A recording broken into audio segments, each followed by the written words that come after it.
ड्रैगोमैन channel पे आपका स्वागत है और आज हम एक्सप्लेन करेंगे मनी हीस्ट के सीजन 5 के एपिसोड 3 को। पिछले एपिसोड में हमने देखा कि आर्थुरू अपने पागलपन में हीस्ट की टीम पर अटैक कर देता है। मोनिका ने उसे गोली मार दी और अब यहाँ पता चलता है कि गुस्से में जब मोनिका ने आर्थुरू पर गोली मारी थी, इसके बाद उसे ये फील होता है कि उसने ये गलत किया, क्योंकि हमेशा से प्रोफेसर का यही रोल रहा है, चोरी करनी है पर उसमें किसी का खून नहीं बहना चाहिए। और यहाँ आर्थुरू ने अपनी बेवकूफी की वजह से गोली खाई और अब हीस्ट की टीम आर्थुरू को बचाने में लग जाती है। तो अब सिचुएशन हाथ से निकल रही होती है और मोनिका को लग रहा होता है कि अब ये मर जाएगा और मोनिका कहती है कि हमें आर्थुरू को पुलिस के हवाले कर देना चाहिए और अगर हमने ऐसा नहीं किया तो आर्थुरू यहीं पे दम तोड़ देगा। लेकिन पलार्मो ये कहता है कि अगर आर्थुरू ने हॉस्पिटल में दम तोड़ दिया तो पुलिस वालों को लगेगा कि अंदर हीस्ट की टीम सभी हॉस्टेजेस को अपना शिकार बना रही है और उन्हें एक एक करके जान से मार रही है। और अगर एक बार पब्लिक और पुलिस वालों को ये बात पता चली कि ये लोग अंदर चोरी के साथ साथ होस्टेजेस को भी जान से मार रहे हैं तो कर्नल बिना कुछ सोचे समझे आर्मी को अंदर भेज देगा। पलार्मो के मना करने पे भी रकेल 3 होस्टेजेस के साथ आर्थुरू को बाहर भेज देती है। अब मोनिका को ये लगता है कि आर्थुरू को गोली मार के उसने बहुत बड़ा गुनाह किया है और उसे सिंपैथी देने के लिए मनीला वहां पहुंच जाती है। वो कहती है कि तुमने जो किया वो सही किया, मैं भी होती तो यही करती, क्योंकि उस वक्त पूरी टीम खतरे में थी, तुम टेंशन मत लो। अब एक और फ्लैशबैक सीन दिखाया जाता है। बर्लिन अपने बेटे को मार्सेला और तातियाना से मिलवाता है। ये लोग यहाँ पुराने म्यूजियम के वाइकिंग गोल्ड को चोरी करने का प्लान बना रहे होते हैं। बर्लिन बताता है कि आज से 3 दिन बाद कैसल में बहुत ही शानदार म्यूजिकल कॉन्सर्ट होने वाला है और उसी में तातियाना पियानो प्ले करने वाली है और वहीं एक सिक्योरिटी रूम में वाइकिंग गोल्ड मौजूद है। ये कई शताब्दियों पुराना गोल्ड है और इसकी कीमत मार्केट में 30 मिलियन यूरो से भी ज्यादा है, जिसको चुराने के लिए वो लोग यूज करेंगे ब्रास रेप्लिका, जो कि बिल्कुल गोल्ड की तरह दिखता है पर गोल्ड नहीं है। हालांकि म्यूजियम में उसकी चेकिंग होती रहेगी, लेकिन महीनों तक उन्हें ये पता नहीं चलेगा कि ये ब्रास रेप्लिका ओरिजिनल गोल्ड है या ब्रास।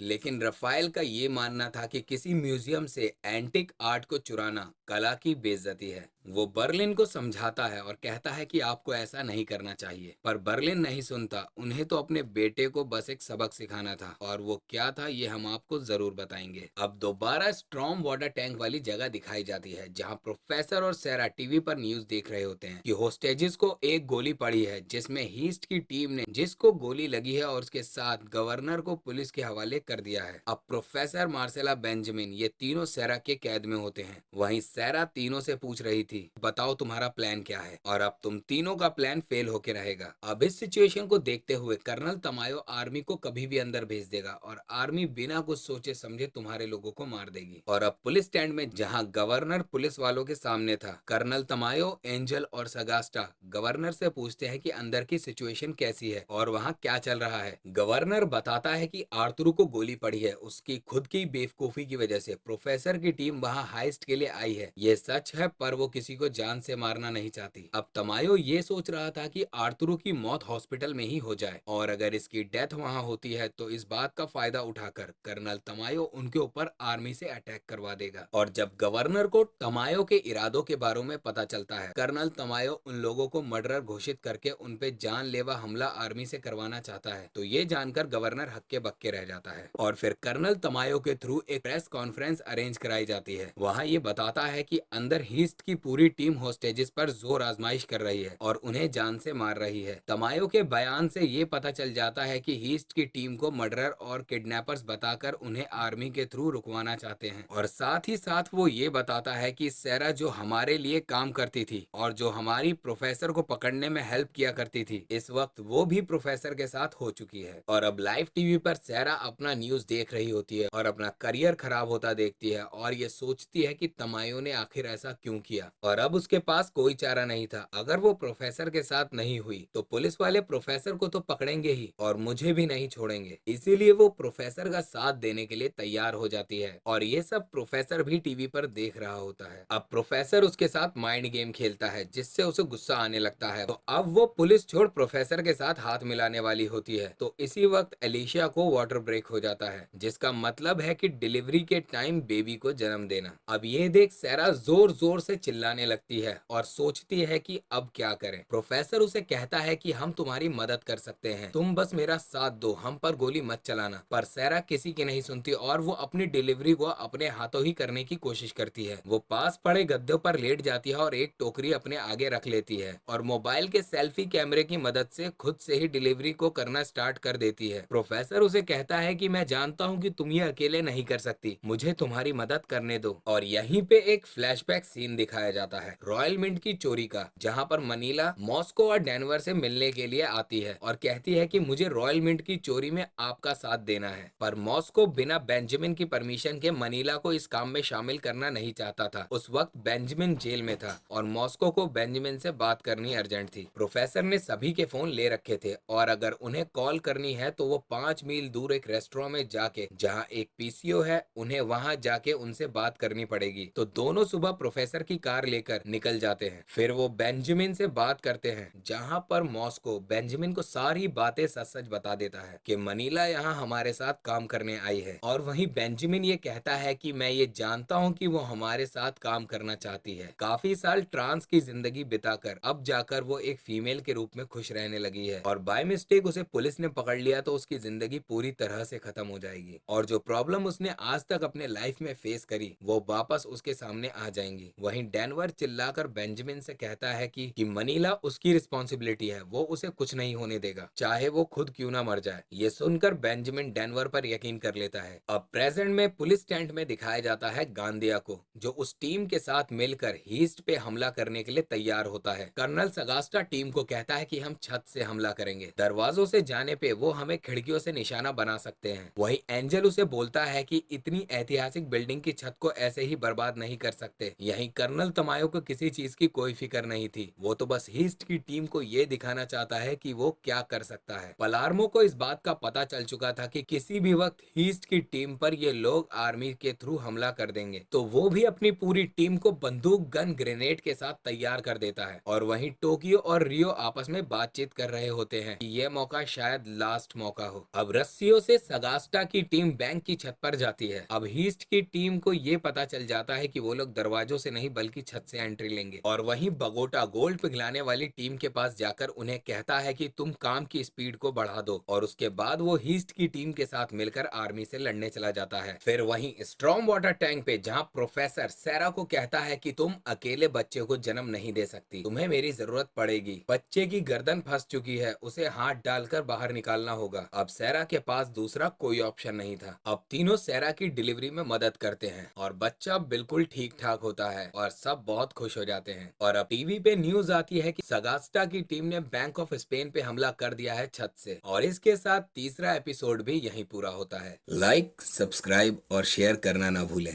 और कमेंट करके जरूर बताएं कि आपको ये एपिसोड कैसा लगा।